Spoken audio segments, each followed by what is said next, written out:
सुंदर से मिलने सुदामा, जाते जाते मन में हरे कृष्ण रामा, जाते जाते मन में हरे कृष्ण रामा। चले श्याम सुंदर से, दोनों हाथ खोल करके मीठी मीठी ताली बजाते हुए जय हो। चले श्याम सुंदर से मिलने सुदामा, जाते जाते मन में हरे कृष्ण रामा, जाते जाते मन में हरे कृष्ण रामा। सुदामा जी नंगे पैर चले जा रहे हैं, नदी किनारे जाकर के बैठ गए कि अब तो बीच में नदी आ गई, तैरना आता नहीं, जाए तो कैसे जाए। सहायता नहीं मांगते सुदामा जी तो भगवान केवट बन करके आए। मेरी माताएं बहनों महानुभाव, एक तो केवट वो है जो भगवान श्री राम को गंगा पार करा रहा है, पर आज भक्त के लिए भगवान स्वयं केवट बन करके आए।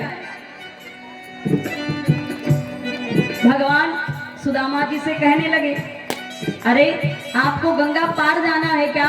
सुदामा जी कहने लगे, हाँ भाई जाना तो है, पर आप कौन हो?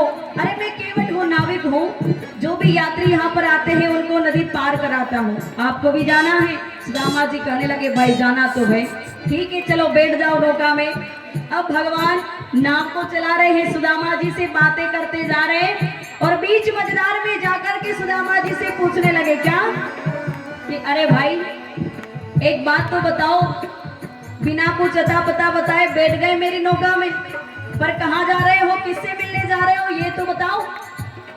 सुदामा जी कहने लगे, भाई मैं सुदामापुरी से आया हूँ, नाम मेरा सुदामा है, और मैं अपने बचपन के मित्र द्वारिका के महाराज राजा द्वारिकाधीश से मिलने जा रहा हूँ, जो मेरा मित्र है श्री कृष्ण, उससे मिलने जा रहा हूँ। तो भगवान सुदामा जी से कहते हैं, अरे भाई अब तेरी और उनकी बराबरी कहाँ?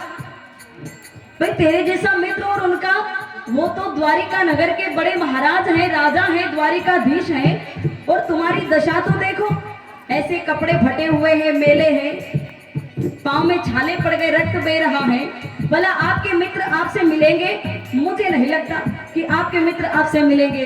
तो यहाँ पर सुदामा जी कह रहे, अरे भाई आप नहीं जानते मेरे मित्र को, मेरे मित्र को मैं बचपन से जानता हूँ कि मेरा मित्र कैसा है। वो कभी भी अपने मित्र के तन को नहीं देखता, वो तो मित्र के मन को देखता है। मेरे मन को देख करके मेरा मित्र जब मुझे सुनेगा, मेरा नाम सुनेगा, दौड़ करके मुझे अपने हृदय से लगाएगा, गले से लगाएगा।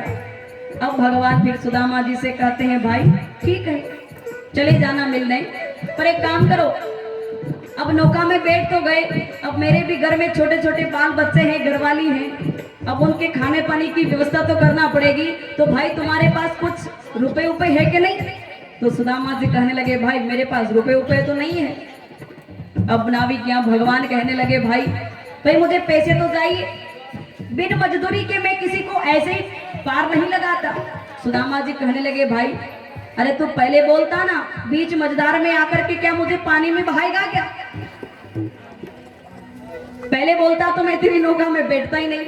पर भगवान कहने लगे, सुदामा जी मैंने सुना है कि आप भजन बहुत अच्छे सुनाते हो, एक काम करो ना, आज मैं भजन सुनना चाहता हूँ। आज की मजदूरी मेरी यही है कि आप मुझे कोई भी बढ़िया अच्छा सा भजन सुना दो भगवान का, तो मेरी मजदूरी आज की भरपाई हो जाएगी, कमाई हो जाएगी, और मैं आपका भजन सुनते सुनते आपको गंगा पार लगा दूंगा।